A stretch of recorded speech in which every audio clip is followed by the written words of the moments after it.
Okay, well, here we are live streaming once again. And of course, we'll record this so it appears on our YouTube channel, thevj.com, which you should definitely take a look at.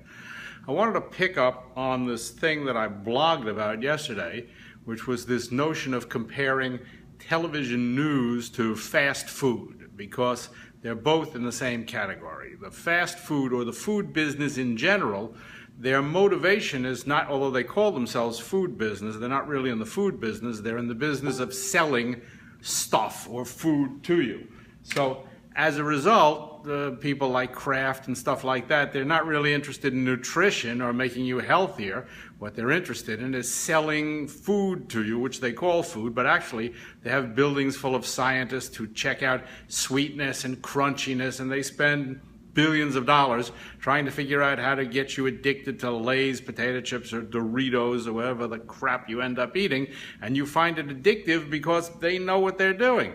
The television business, particularly the news business, is no different. They're not really interested in delivering news and information to you. What they're interested in is getting the maximum number of eyeballs, and this is true whether it's a television network or some online website. It's all about ratings and eyeballs. So the television business is really no different than the junk food business. They may have the illusion that they're trying to give you some information that's some value, but in point of fact, they just want ratings. For example, this morning, Lisa and I were watching morning news, which we try to do every morning with a nice cup of English tea, and we noticed that local news today's local news about New York was a fire in a car wash somewhere, some guy who'd been arrested for beating somebody up, some shooting, and some car accident. And that was pretty much the total value or the total content of local news for the city of New York. Now, if you think about it, nobody who's watching that derives any value from any of that stuff unless you're the poor bastard whose car wash caught on fire,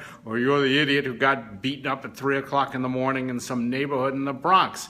Yeah, all right, so I'm going to give you something new, Carlos, because we heard that, but I got to get the background and wait until we have enough people here. So the fact is that since news or television information, their only focus is to get audience and content, what I started to think about in terms of this, and of course I say, okay, I told you I would do that, and especially since I'm working on this book now, this is a chapter that I've entitled To the Moon, Alice. And the reason it's called To the Moon, Alice, it's because it's about the American space program. You know, people landed on the moon in 1969, and I was 14 years old when that happened, or 15 years old, and you still remember it to this day because it was a fantastic event.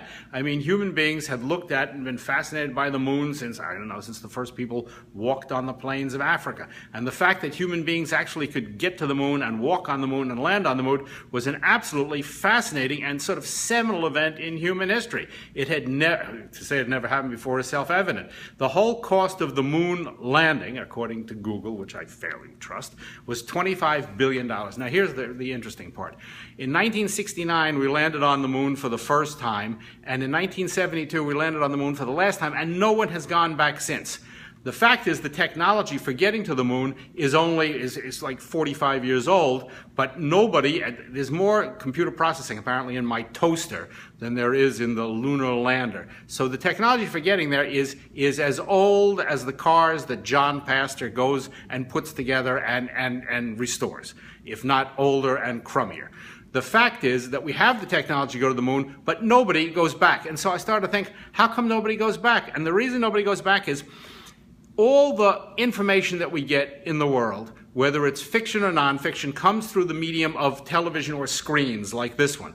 And since both fiction and nonfiction come through the same screen, it's increasingly difficult for us to differentiate between what is real and what is fiction. But we know from Neil Postman, it all has to be entertaining. So I think the thing that was wrong with the lunar program was, and the reason it got killed and the reason nobody's gone back to the moon, is because it was crap television. It was boring. Fundamentally, it is boring. And so the fact is that if on this side you're watching, Neil Armstrong or Alan Shepard bounce around on the moon in black and white, and they even tried to have him hit a golf ball on the moon to try and make it more entertaining, it's fundamentally boring. The audio is bad. It's in black and white. The lighting is bad.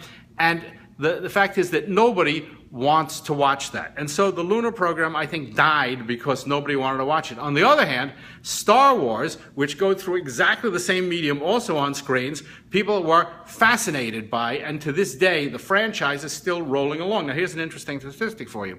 The total cost of the lunar program was $25 billion. The total value of the Star Wars franchise is $30 billion. So as a society driven by video and driven by this screen stuff, we made a conscious decision that we would rather be in a world of fiction than be in a world of nonfiction, because reality turned out to be boring and fiction turned out to be really interesting. Now let's talk about terrorists, because terrorists is a linchpin of entertaining television news. Terrorist threat, terrorist fear, terrorist this, terrorist that. Last year, 8 Americans were killed by terrorists worldwide. More Americans died by furniture falling on them. But that doesn't stop the news from every night being dominated by terrorist threat, terrorist fear, terrorist terror, the TSA lines because terrorists might attack you at any moment. Here's a really interesting statistic. Every year, this country spends $16 billion on fighting terrorists. That's not military expenses. That's crap like TSA and all the fear of terrorists and every local newspaper thing you're getting into incoherent. I don't think it's incoherent, Carlos. I'm trying to explain to you that the mandate, the things that we take an interest in, the things we spend our money on, the things we focus on, the things we are afraid of, the things that appear on television or news or video. And the reason they're there is because they rate. So terrorism rates. But in point of fact, terrorism is not really a great danger. It's a lesser danger than furniture falling on you. This country every year spends $16 billion on fighting terrorists because television, this thing we're inundated with 5.5 hours a day every single day, has convinced us that it is a great danger, like shark attacks are a great danger. But in point of fact, it's quite a minimal danger. Last year, we spent, our average of the last 10 years, we spent $500 million for every person who actually died of a terrorist event. That is a crazy thing to do. The only reason we do that is because we are daily inundated 5.5 hours a day with the things that drive ratings, not with the things that are important, not with the things of any value. The mandate, the agenda of television journalism, if you want to call it that per se, has nothing to do with stuff that's important for you, that has value for you, that would be of importance to you. If we really wanted to do television news that was important to us, we'd spend 90% of our time talking about global warming. But we don't do that because it's boring.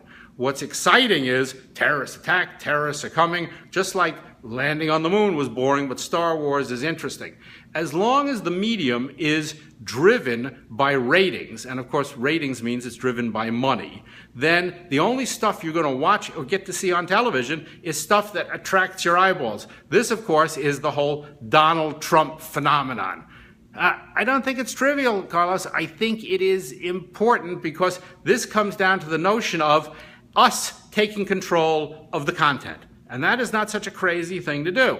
There's no reason that we, you and I, can't take control of the content that goes into this medium. This was what the revolution of the printing press was really all about. It was about taking control of the content out of the hands of the church, taking control of the content out of the hands of the monarchy, and using the technology for every individual had a responsibility and a right, that's what the First Amendment really is all about. It's about your right to put content into the mix. So you're not victimized by this giant set of corporations, this oligopoly that is driven by ratings, driven by money, that essentially messes with the agenda of what we as a society find important, because we are victims of what these corporations put into our heads through this thing 5.5 hours a day. So this leads me to the conclusion that what we need here, and I don't want to start seem crazy, but I would say that what we need here is a kind of a cultural revolution